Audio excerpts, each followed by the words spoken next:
The way in which these guidelines from the CDC have been picked up by policymakers at every level of the healthcare system. People who appropriately use their medication are being abruptly denied them, and more than half had experienced a hospitalization as a result. So we're actually incentivizing the very kind of thing that we're trying to avoid. There's a lot that is happening right now that is very harmful to pain patients, particularly those who currently take opioids for pain.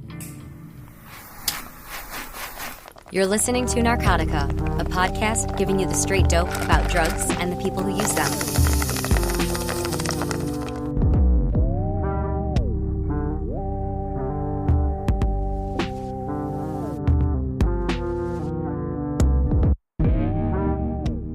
In 2016, the Centers for Disease Control and Prevention laid out guidelines for primary care doctors prescribing opioids to treat chronic pain.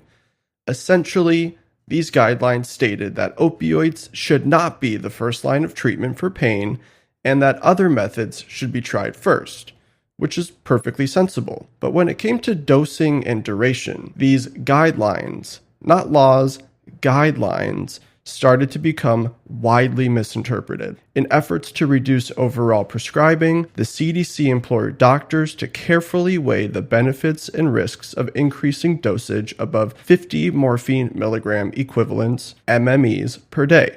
And people should avoid increasing dosage to above 90 MME per day. For some perspective, roughly 50 MME is about 50 milligrams of hydrocodone. So that's like 10 milligram pills per day. And we don't need to get into the weeds about MMEs, but what wound up happening across the country is that doctors, medical boards, and even legislators took the guidelines as black letter law and clearly mistook the intended audience for the guidelines: primary care providers, not pain management specialists. Primary care. This is the doctor you go see for a wellness checkup or if you have a strep throat. And in some extreme cases, states like Oregon were considering radical new policies that would forcibly taper all patients off of their opioids. So why is all this important? Aren't prescription opioids, after all, the very substance that ignited a massive wave of overdose deaths across the country? It's not that simple. So well-intended efforts to reduce everyday people's exposure to high doses and long durations of opioids started to hit the wrong target: patients with chronic, intractable, debilitating pain. I'm Zachary Siegel, and you're listening to Narcotica. On this show, we've covered the plight of patients before, and we've expressed skepticism at the idea that reducing the volume of opioids will net the kind of outcomes we all want to see. Outcomes like reduced overdose deaths and reduced treatment admissions. But also, we want to see an increase in function, mobility, and quality of life for people living in pain. Roughly 50 million people in this country suffer from chronic pain. And yes, after trying spinal injections and physical therapy and exercise and all kinds of non-opioid approaches, many people do find relief because of opioids. And we're just out here saying that they're not the demon public enemy number one that they've been made out to be. So, to discuss where prescribing policies are at today and what's happened since the guidelines have been put out, with me is my co-host, Troy Farah. Troy, what's up? Hello. And we have an excellent guest today, civil rights attorney, writer, and advocate, Kate Nicholson. Kate has been a critical asset to the pain community, and she's been speaking up about how policy intended to help is actually causing more harm. Kate, welcome to Narcotica. Thanks, Zach. I'm happy to be here. Excellent. We are really thrilled to have you on today. Troy, do you want to kick off the conversation? So, Kate, you were just telling us this story about how you were recently visiting a sick relative at the University of Colorado's main hospital, which is a pretty good hospital, I hear. You saw these advertisements and sent us some photos, and they are pretty absurd. You know, we see all these science and statistics posted about opioids here. Tell us a little bit about that. I just happened to be at the hospital yesterday visiting a sick relative, and these were signs that were pretty much everywhere you looked. Anytime you walked into an elevator, when the elevators closed, the entire elevator doors on the inside were very brightly hued images, almost sort of eye candy, of pills everywhere, and saying, Colorado can get rid of opioids, and, talk to your doctor about pain-free options that don't involve opioids. Almost every column that I walked by had statistics about how soon dependence can develop and how many people die from opioids in Colorado every day. I was overwhelmed partly because there were so many. They were everywhere, but also because they did remind me sort of the pill pictures that Damien Hirst did. I mean, they're very brightly hued. They have pretty pictures of the pills with the names underneath them. They're certainly drawing people in. And I'm all for opioid sparing. I mean, if there are other effective ways of managing pain, I think it's a very important and appropriate, message for people. But a lot of the statistics that are on the posters are the more alarmist ones, not mentioning, for example, that the people who die in Colorado are generally dying not from prescription opioids, and that when those people die of overdose, there are usually multiple substances from polypharmacy deaths, often 5 or so in combination, typically with alcohol. And so it felt both, intended to draw you in a very big way and get your attention, but also somewhat alarmist. And this idea that we just all have to defeat opioids, obviously we need to be cognizant of the risks, but the thing about prescription opioids is that they remain a medication as well with appropriate uses. And so I was a bit taken aback by the alarmist approach. Let's talk about some of those statistics. Like, one that I see come up a lot is that approximately 80% of the global opioid supply is consumed in the United States. And then more specifically, like NIDA, the National Institute on Drug Abuse, they'll put out these estimates that sound really scary. Like 81% of the world's supply of oxycodone is consumed in the US. Can you talk about why these statistics, they're very alarming, they sound very bad, but why aren't they all that meaningful? Well, I mean, they're excellent, statistics for PR, for shifting the conversation. But for example, in the situation that you mentioned with respect to oxycodone, that's because hydrocodone and oxycodone are the formulation of opioids that we use in this country. In Europe, they use different formulations. So, the truth is just more complicated. As with all of this, there are elements of truth in the advertisements and statistics. We do in the United States and Canada and Australia, and to some degree in Europe, consume more opioids than many other countries. But in many other countries in the world, there are no options for end-of-life care for pain relief. So there is a bit of the feast and famine phenomenon worldwide. It is true that the first world countries have access to pain care in a way that many countries in the world simply do not, which is not an ideal situation. And then the statistics are sort of spun in a very specific way to make it look a bit more alarmist. It is true that we consume more, and we probably did prescribe too liberally for a period of time, although prescribing has fallen precipitously since 2012, really since 2010, but dramatically since 2012 in this country. Some of them are older statistics, they're very selective statistics, and they are fairly alarmist and not providing any sort of context for understanding the nuance in the situation. We're seeing a lot of fallout from this hysteria about opioids. People seem to come to you a lot. They kind of bring these issues to you, and you sort of become a voice for this community. What are people telling you? What are you hearing from folks who are being cut off from opioids, who are suffering from chronic illness, and can't get the medications that actually help them? Yeah, I mean, unfortunately, the saddest part of my stepping into this conversation is that I get unsolicited calls and emails every single day from people who are quite desperate, Many of them are acutely suicidal. Many of them have been bedridden and have lost their ability to work and function. I get emails from family members who are financially devastated because they no longer have a working person in the household. I hear from families who've lost loved ones when they were precipitously denied medication and the loved ones turned to the very potent street supply and died of overdoses. So what I hear from people is certainly not what is recommended by public health authorities. What's happening in real time is that people are being abruptly denied their medication. People with cancer, people with sickle cell, people with other very serious disabilities and chronic diseases are either unable to fill their prescriptions, or their doctors are precipitously stopping their prescriptions,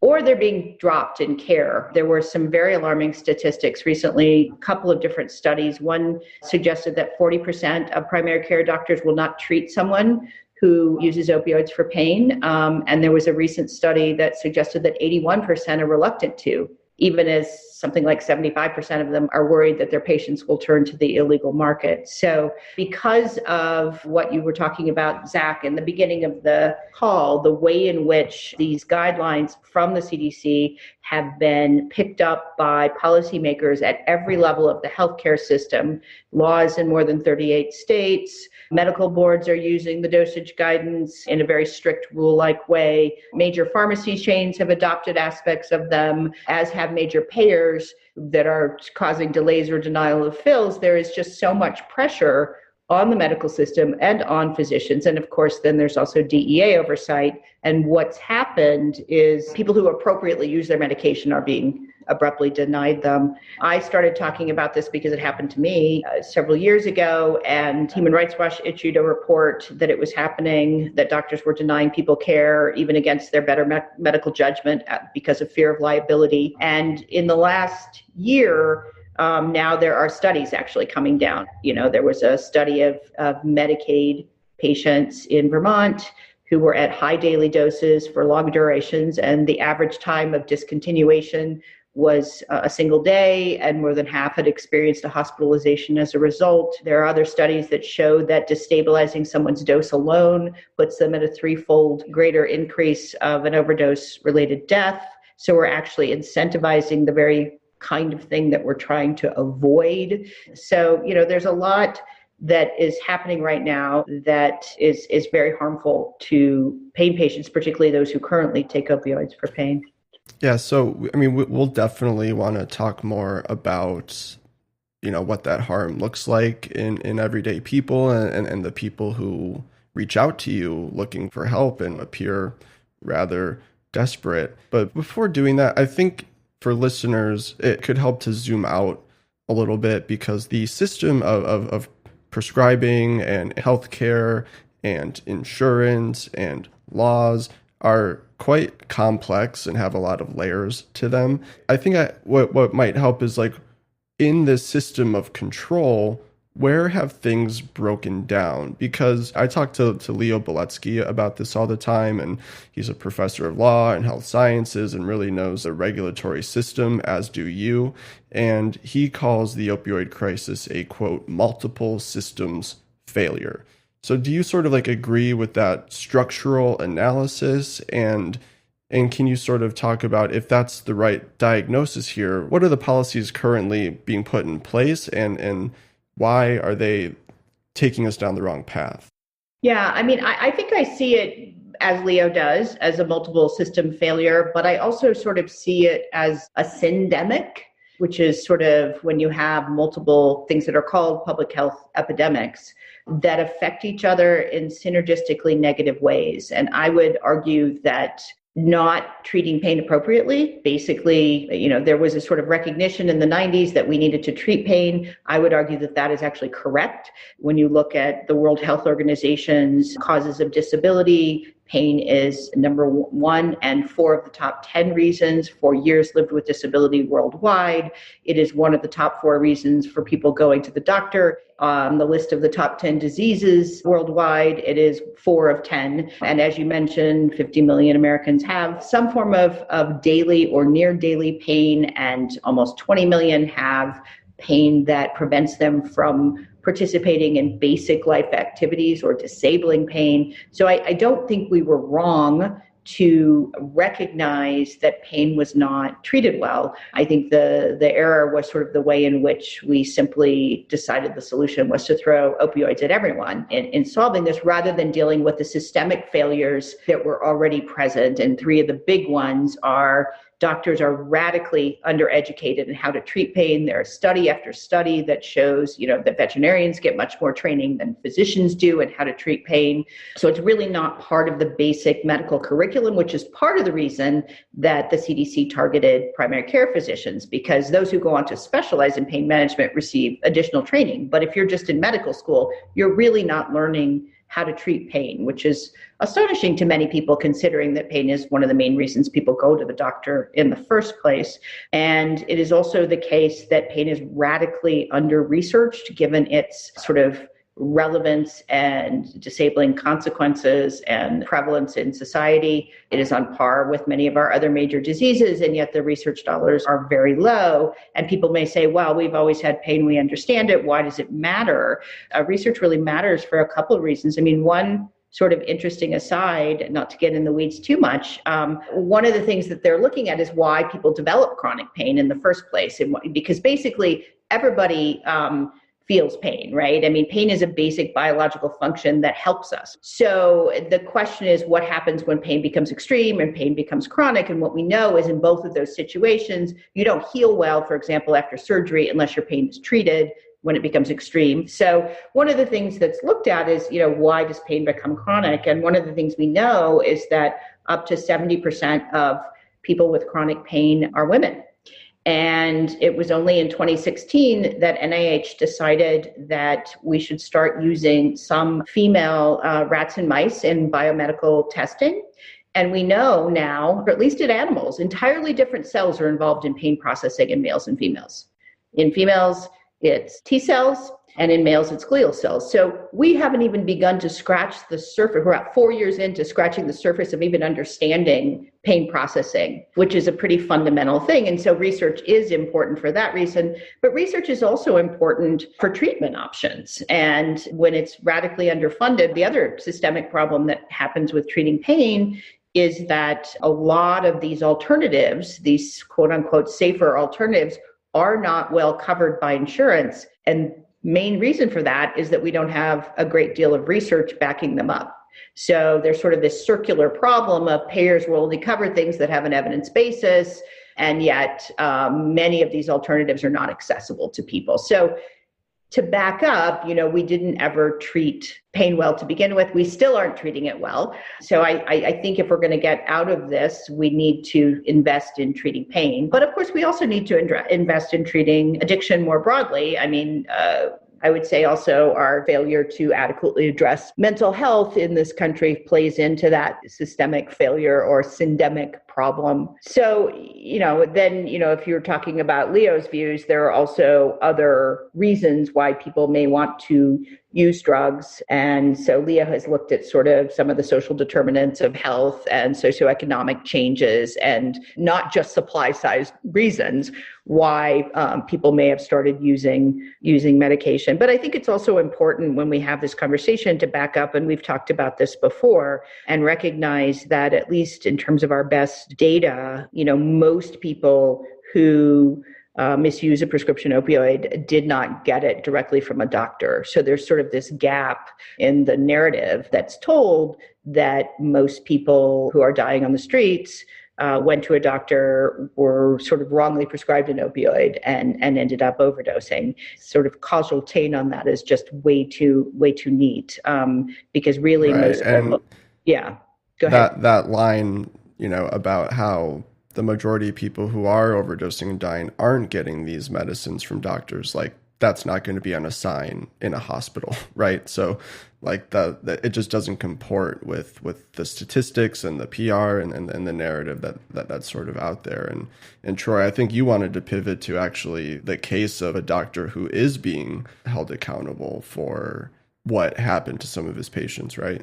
Well, right. Yeah. So a lot of patients are getting the wrong end of the stick on this opioid hysteria, but a lot of doctors are too. Last week, the North Carolina Medical Board told Dr. Thomas Klein, a 76-year-old physician from Raleigh, to surrender his DEA license, which he did.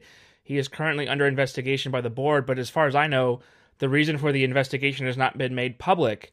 And I don't know much about Dr. Klein, but one thing he did do was he kept a blog on Medium that was like a list of suicides associated with non-consented opioid pain management reductions, basically a list of people who have ended their lives when their opioids were cut off by doctors. The post has since been deleted, but there's an archive on the internet.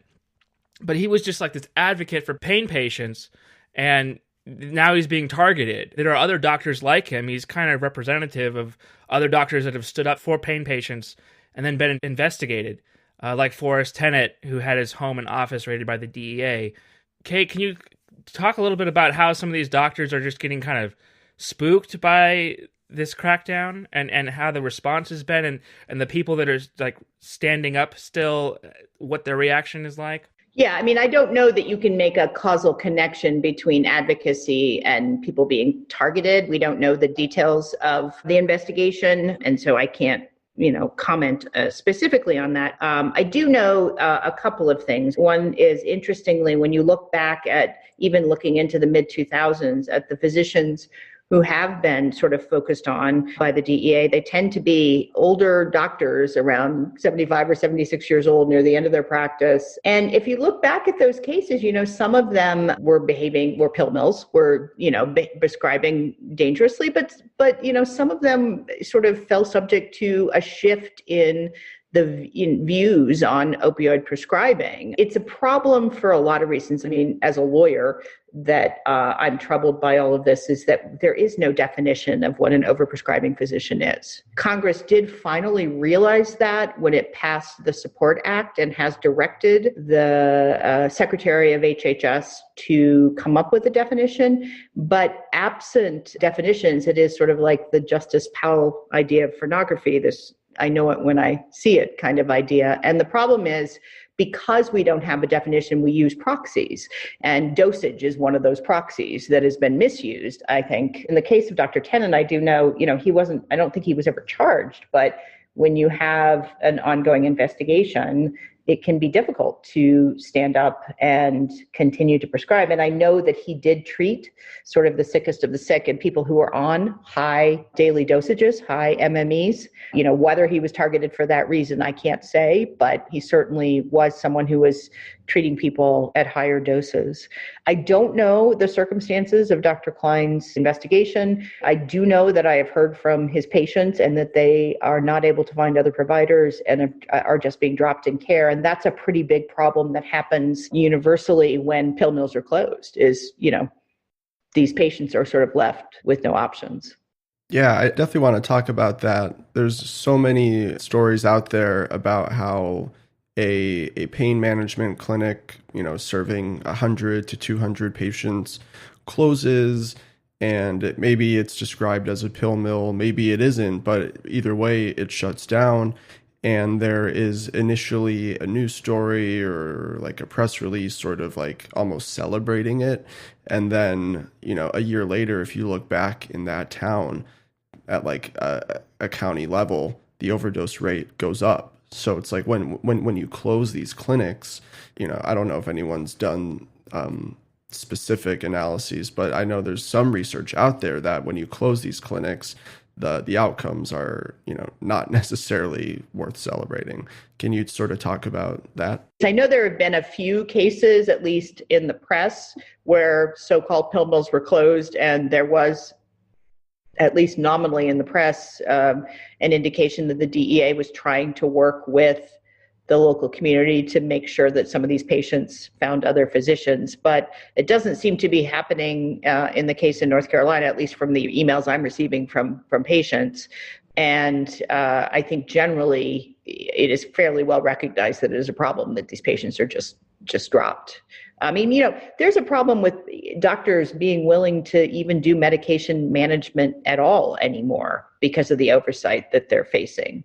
So the likelihood that they're willing to take on someone, especially someone who's at a high daily dose, from a physician who is, sort of under the gun of the DEA is not going to be great. The incentives that we've created are, in the opposite direction. I mean, I would say that with respect to this group of patients, we've really turned the normal ethical and legal obligations of physicians very much on their head. I mean, I would argue that we have a special duty in some sense, even ethically, to patients who did not start themselves on opioids to begin with. There are bases for that in the ethics literature, whether you look at Good Samaritan laws, which, you're not required to go save someone, but if you intervene in a way that endangers them, then you hold liability.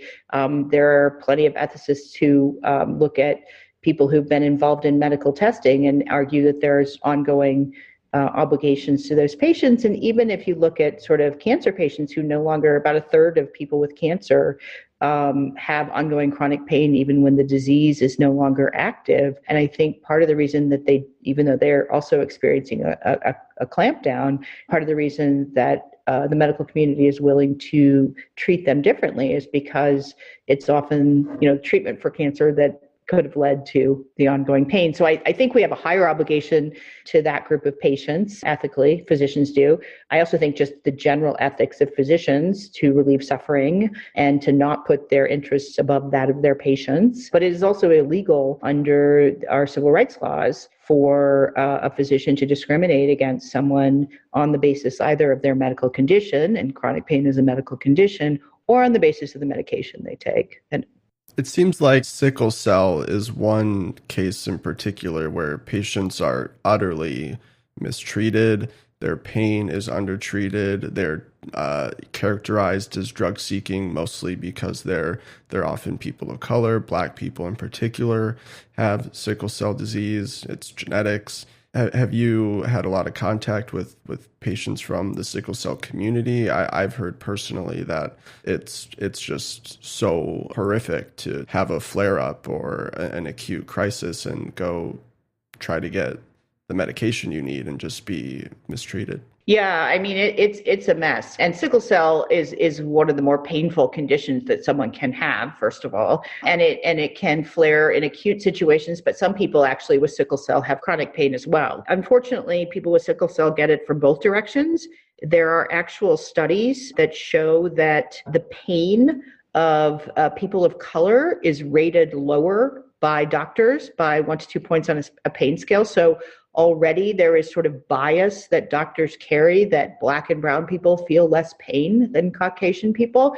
And that's, of course, not scientifically viable, but it is a perception and one that is stigmatizing and leads to barriers to care. And then on the other side, because of the way in which we have waged the drug war in this country disproportionately against Black and brown people, even though, statistics show that white Americans use drugs equally to Americans of color and actually deal drugs at a higher rate, we have radically disproportionately promulgated and prosecuted drug laws against people of color. And so there is this perception that physicians have as a result of sort of stigmas that arise from laws and policies as well, that Black people are going to be drug seeking. I mean, and there are numerous studies that show this. There are studies, even Carmen Green did a study that showed that even pharmacies in Black neighborhoods, if you controlled for income, don't stock opioids at the same rate as white pharmacies do. So there are lots and lots and lots of studies that Black and brown people are disproportionately perceived as drug seekers,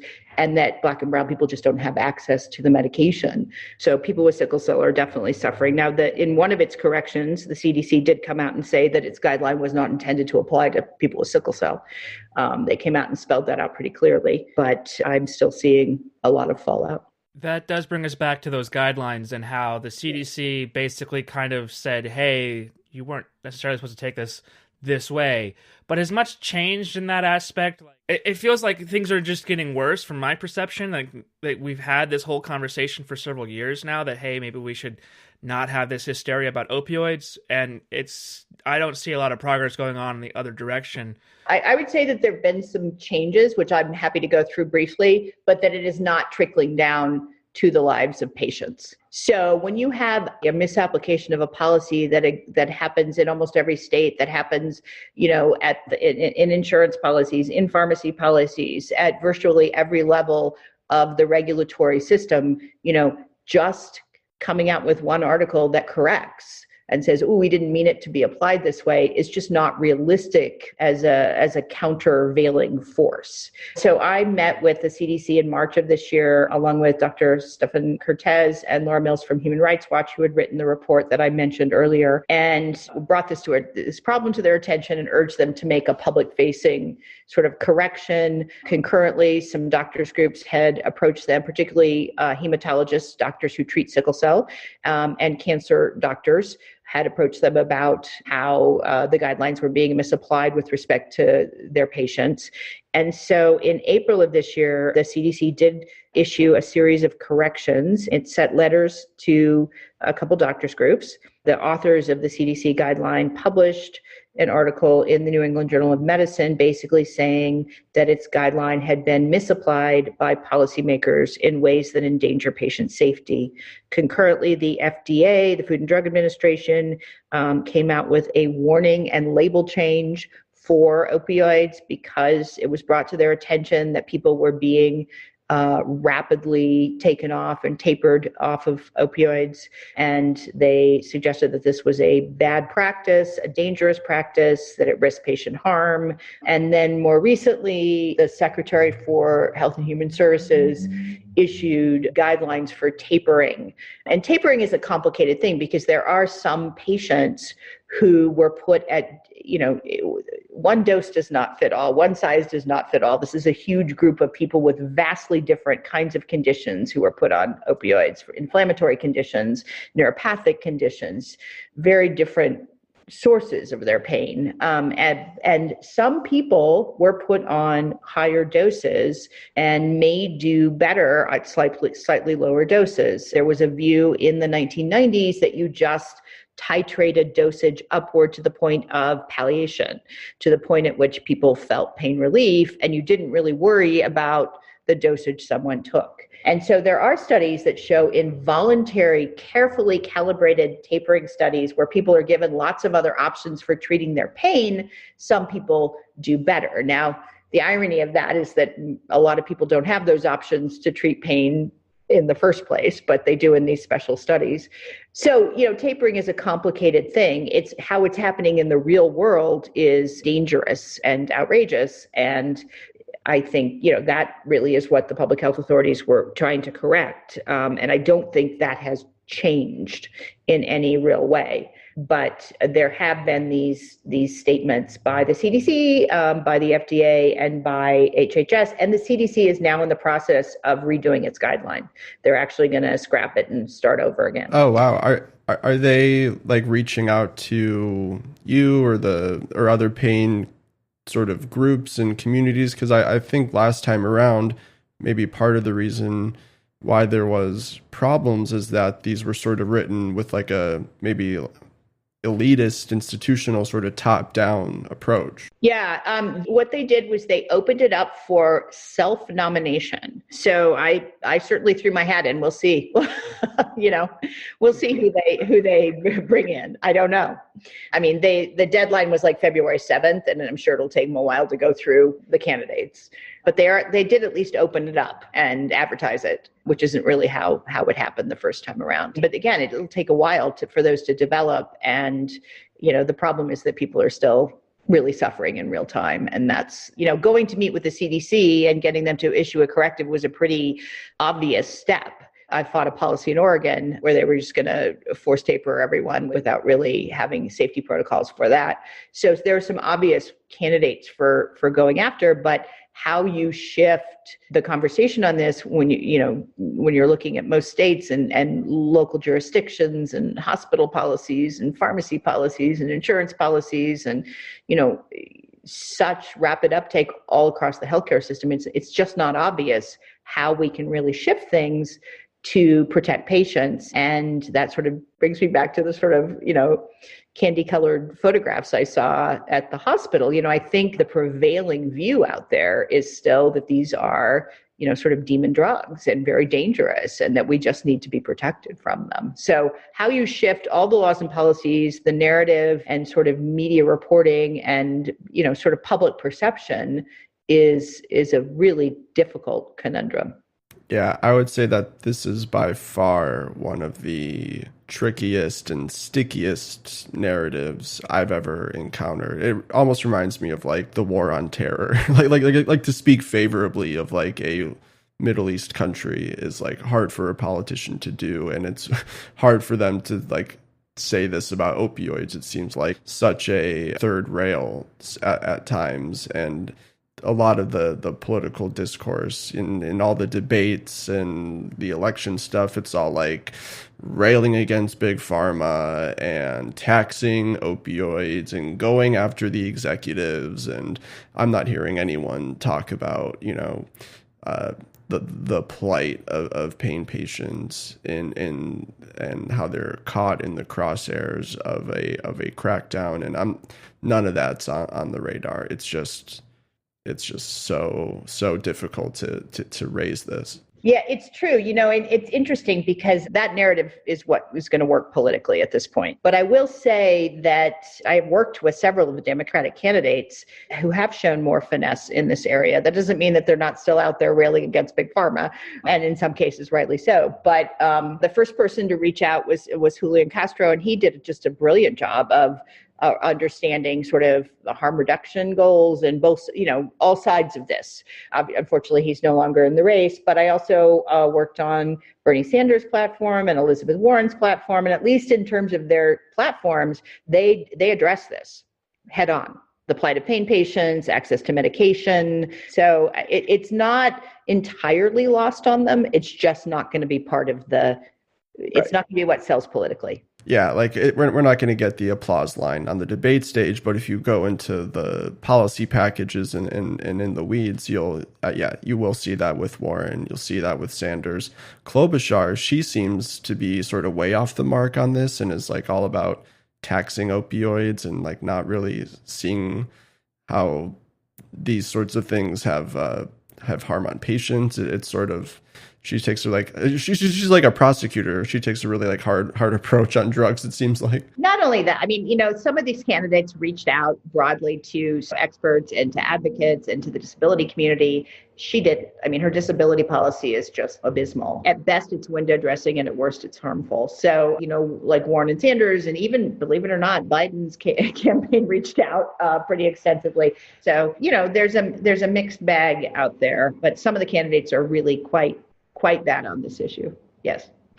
Earlier, I kept saying that this is opioid hysteria, and I understand the baggage and the history of that term hysteria, so I kind of want to correct myself. It's such a bad habit.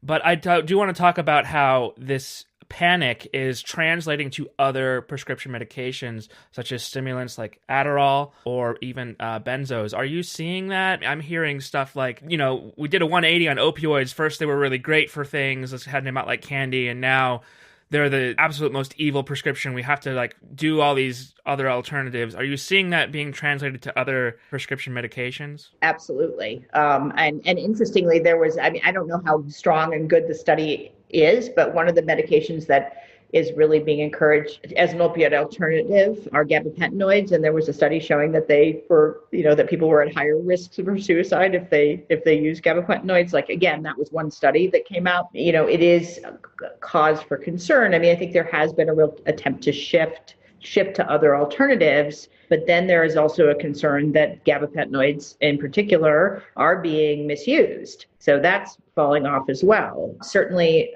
any of these other controlled substances, there's been more of a focus on as well. And then just sort of as an aside, the other issue that we've talked about before is, the PDMP issue. One of the ways in which these medications are monitored has been the development of physician drug monitoring programs in every state and U.S. territory. So if you fill a prescription for any controlled substance, be that Adderall or testosterone or opioids, it goes into these systems so that doctors can use them and check to see what medications you're on. And a lot of pain doctors at least consider them fairly useful tools. The problem is that there are no privacy protections for them. HIPAA doesn't cover them. Law enforcement in many jurisdictions can have unfettered access to them or access with simply an administrative, they're not a warrant, an actual warrant isn't required. So, I definitely think that any controlled substance is being looked at with suspicion. And there are all kinds of sort of privacy related issues that also are affecting patients and their ability to access these medications. The problem is, the rapid uptake. We've sort of raced ahead to try and fix things without really thinking through the solutions. And so we've come up with very simplistic fixes like, okay, everybody should be at this dose, even though the dosage guidance from the CDC didn't even have anything to do with people who were currently taking opioids. That was guidance about opioid initiation, someone who has never taken one before, and how you should slowly titrate upward. So it's been, ridiculously misapplied. And the dose and duration guideline on the face of the CDC guideline are based on poor and low quality evidence. So the CDC came out when they issued these guidelines and sort of rated its different recommendations according to the evidence basis.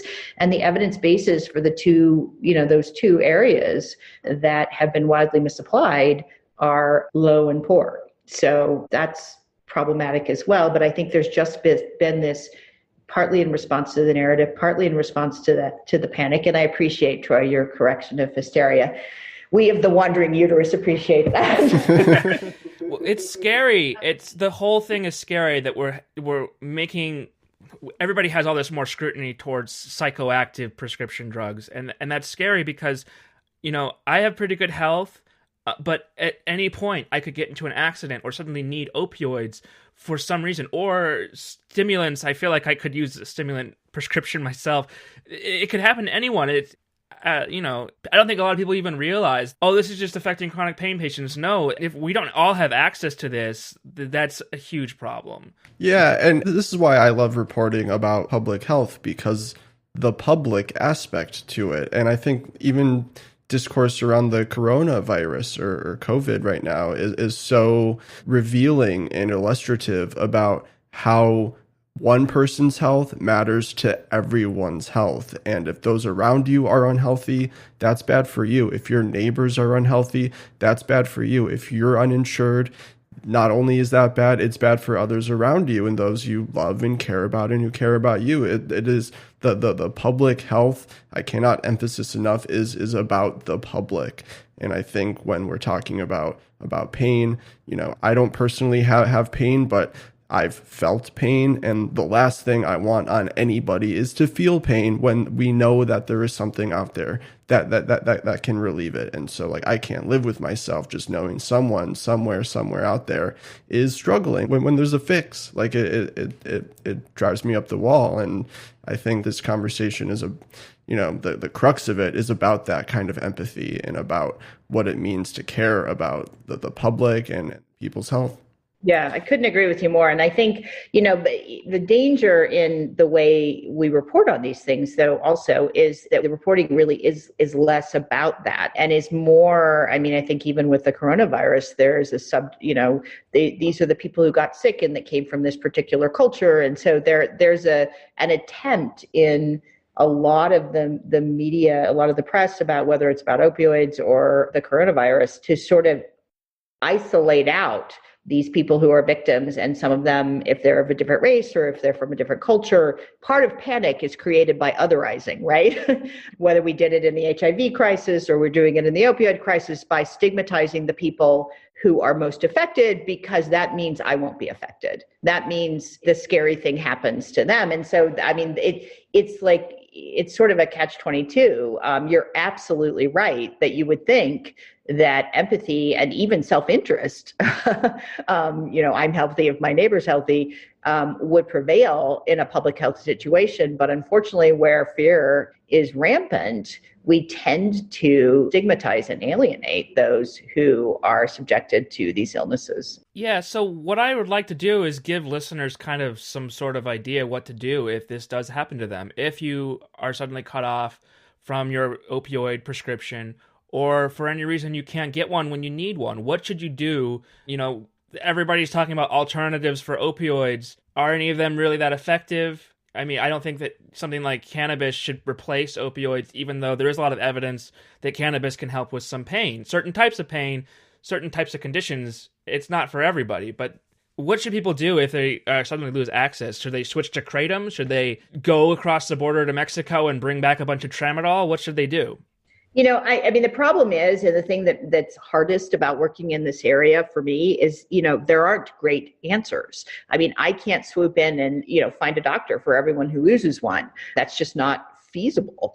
And so if you're denied care, that's a pretty difficult thing. You can, try to, first of all, I think it's important to be really well educated, to have all of the corrections, which I've sent out many times on my Twitter feed about what the public health agencies are saying, so that you can go into your doctor and say, actually, no, that's not what they're saying. This is what they're saying, and advocate for yourself.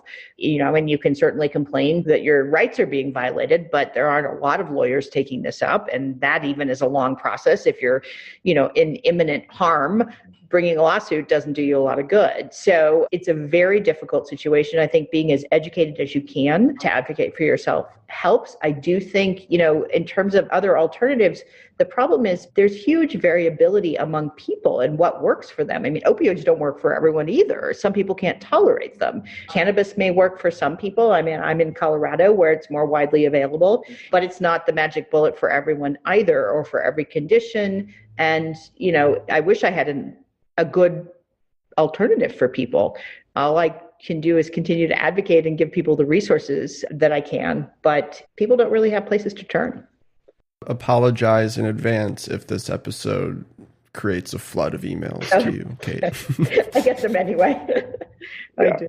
Yeah. Well, thank you so much for the work that you do. It's so great to know that there are voices like yours in this movement, or I don't want to call it a movement. I think people are just standing up for themselves. Yeah. I think so too. I think people are increasingly starting to stand up for themselves, which is important, but it's really hard to do when you're in terrible pain. Right. One of the reasons that I stepped into this conversation is that I am doing better than I used to be doing. And so I feel like I have the bandwidth to advocate and have a voice. It's pretty hard to advocate for yourself when you're in great distress. Yeah, I did a story for Vice about 2 years ago on a chronic pain patient rally. There were all these people that were going to protest, but unfortunately, a lot of these patients can't get out of bed. They can't leave the house, so they can't show up to a protest. They need people like us to stand up for them or to raise our voices. And I'm not trying to say I'm like, a white knight or anything. The role of journalism is to afflict the comfortable and comfort the afflicted. And I feel like the chronic pain community is really being afflicted right now. Yeah, I agree. And I appreciate the work that both of you do very much. Thank you. Thank you, Kate. I think this is a great place to wrap up. We will plug your social media in the descriptions, and make sure everyone is following you. You're a really important voice out there, and hope that this conversation shed light on where things are. And also, I think, it's a slow push to unravel a policy, but I think because of you and doctors like Cortez and all the patients online who are fierce, they are making a difference. Yeah. Well, thank you. Thanks for listening to Narcotica. You can follow us on Twitter at Narcocast. We're also on other social medias like Facebook and YouTube. Narcotica is an independent production by Christopher Maraff, Zachary Siegel, and Troy Farah. Our theme music is by Glassboy, and I'm your co-producer, Garrett. Narcotica is an ad-free program, but that would not be possible without the help from our supporters on Patreon. Thank you so much. Your contributions help keep this show free from corporate influence. Small announcement for our Patreon subscribers. If you have ever donated at least $5 to our show on Patreon, you are entitled to a free sticker. There's more information in a blog post on the Patreon page. If you like the program, you can join those Patreon subscribers. But if Patreon isn't your style, you can still help us by getting the word out. Tell all your friends, spread it around. We're on Spotify, iTunes, Stitcher, you name it. That's all, folks. Have a nice night.